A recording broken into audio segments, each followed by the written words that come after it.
Breaking చూస్తున్నాం. గీతం యూనివర్సిటీకి ప్రభుత్వ భూముల బదలాయింపుపై ఏపీ హైకోర్టులో విచారణ కొనసాగుతుంది. సుమారు 5,000 కోట్ల విలువైన ప్రభుత్వ భూములను గీతం సంస్థకు కట్టబెట్టడాన్ని సవాలు చేస్తూ విశాఖపట్నంకు చెందిన న్యాయవాది గ్రేస్ ఫీల్ దాఖలు చేశారు. ఇక రాజకీయ ప్రయోజనాల కోసం ప్రభుత్వ భూములను ఇష్టానుసారంగా ప్రైవేటు సంస్థలకు కేటాయించడం చట్టవిరుద్ధమని పిటిషనర్ తరపు న్యాయవాది వాదించారు. ఇక ఈ వ్యవహారంపై ప్రభుత్వాన్ని హైకోర్టు వివరణ కోరినట్లు సమాచారం. మున్సిపల్ ఎన్నికల్లో కీలక ఘట్టం ముగిసింది. నామినేషన్ల ఉపసంహరణకు గడువు ముగిసింది. మంగళవారం సాయంత్రం 3 గంటల వరకు ఉపసంహరణకు అవకాశం ఇచ్చారు. ఇక మొత్తం 116 మున్సిపాలిటీలు, 7 కార్పొరేషన్లకు ఫిబ్రవరి 11వ తేదీ ఒకే విడతలో పోలింగ్ జరగనుంది. ఇక బ్యాలెట్ పద్ధతిలోనే ఎన్నికలు జరగనున్నాయి. ఎక్కడైనా రీపోలింగ్ నిర్వహించాల్సి వస్తే ఫిబ్రవరి 12న నిర్వహించనున్నారు. ఇక ఫిబ్రవరి 13న ఫలితాలు ప్రకటించనున్నారు. ఇక ఫిబ్రవరి 16న 116 మున్సిపాలిటీలలో చైర్పర్సన్, వైస్ చైర్పర్సన్ ఎన్నిక, 7 కార్పొరేషన్లో మేయరు, డిప్యూటీ మేయర్ ఎన్నిక ఉండనుంది. మొత్తం 52,43,000 మంది ఓటర్లు తమ ఓటు హక్కును వినియోగించుకున్నారు. ఇక ఈ ఎన్నికలు పారదర్శకంగా, శాంతియుత వాతావరణంలో జరిగేలా అన్ని ఏర్పాట్లు చేసినట్లు ఈసీ అధికారులు తెలిపారు. పోలీసు యంత్రాంగంతో సమన్వయం చేసుకుంటూ సమనాత్మక ప్రాంతాల్లో గట్టి భద్రత కల్పిస్తున్నామన్నారు. రిటర్నింగ్ అధికారులకు సహకరించాలని పార్టీలను కోరారు. కాగా ప్రధాన రాజకీయ పార్టీలైన కాంగ్రెస్, బీఆర్ఎస్, బీజేపీలకు ఈ ఎన్నికలు అత్యంత కీలకంగా మారాయి. పట్టణ ఓటర్ల తీర్పు ఎలా ఉండబోతుందనేది ఇప్పుడు రాజకీయ వర్గాల్లో ఆసక్తికరంగా మారింది. లైంగిక ఆరోపణలు ఎదుర్కొంటున్న రైల్వే కోడూరు నియోజకవర్గ జనసేన పార్టీ ఎమ్మెల్యే అరవ శ్రీధర్పై కేసు నమోదైంది. నేషనల్ హ్యూమన్ రైట్స్ కమిషనర్ ఆదేశాలతో కడప జిల్లా ఎస్పీ ఎఫ్ఐఆర్ ఫైల్ చేశారు. బిఎన్ఎస్ 318(2)లో అలాగే బిఎన్ఎస్ 4, 351(2) సెక్షన్ల కింద కేసు నమోదు చేశారు. మరోవైపు ఇవాళ ఎమ్మెల్యే అరవ శ్రీధర్ విచారణ కమిటీ ముందు హాజరయ్యారు.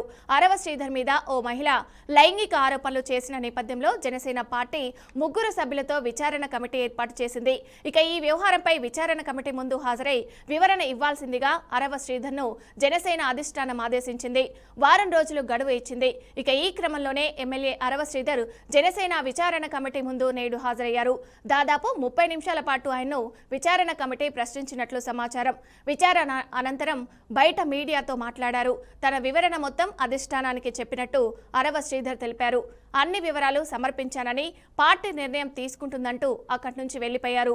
వికారాబాద్ జిల్లాలో రాజకీయ ఉద్రిక్తతలు నెలకొన్నాయి. మున్సిపల్ ఎన్నికల నామినేషన్ల సమయంలో పోలీస్ అధికారులు, బీఆర్ఎస్ పార్టీ కార్యకర్తల మధ్య వాగ్వాదం జరిగింది.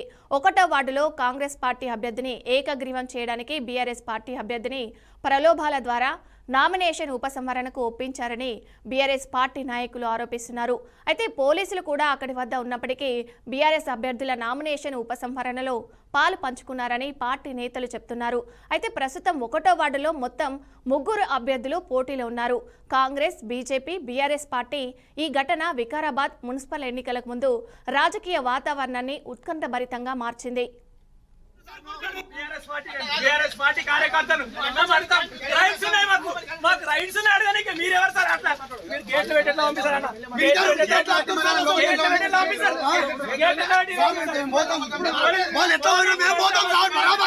కాంగ్రెస్ కార్యకర్త ఎందుకు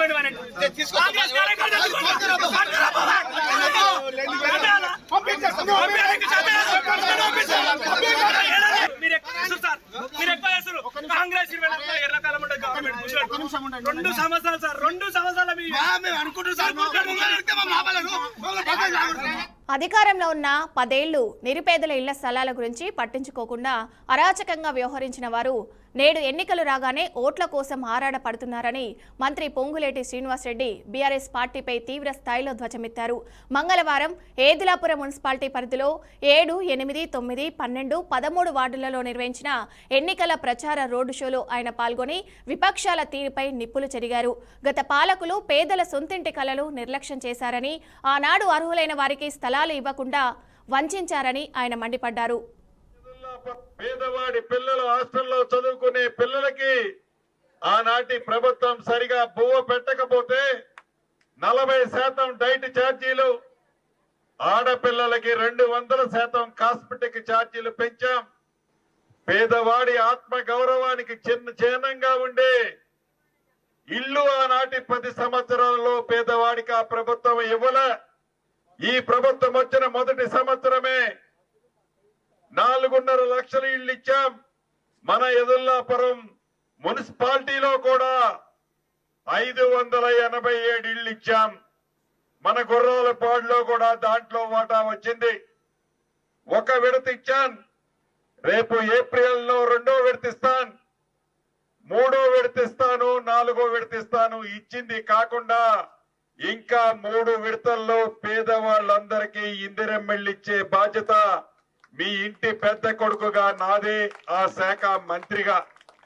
ఆనాడు నన్ను మీరు ఎలా దీవించి ఆశీర్వదించారో, అత్యధిక ఓట్లు ఇచ్చారో, ఈ ఎన్నికల్లో కూడా హస్తం గుర్తు మీద అత్యధిక ఓట్లు వేసి తమ్ముడు మహేష్ ని బంపర్ సూపర్ డూపర్ మెజార్టీతో మీరందరూ గెలిపిస్తారని, ఏదైతే ప్రతిపక్షంలో నిలబడ్డ అభ్యర్థులు చెంప చల్లమనే విధంగా తీర్పు ఇస్తారని మనస్ఫూర్తిగా మీ అందరినీ కోరుతూ మీ అందరి దగ్గర సెలవు తీసుకుంటున్నా. హైదరాబాద్ బంజారాహిల్స్ హోటల్లో స్వల్ప అగ్ని ప్రమాదం చోటు చేసుకుంది.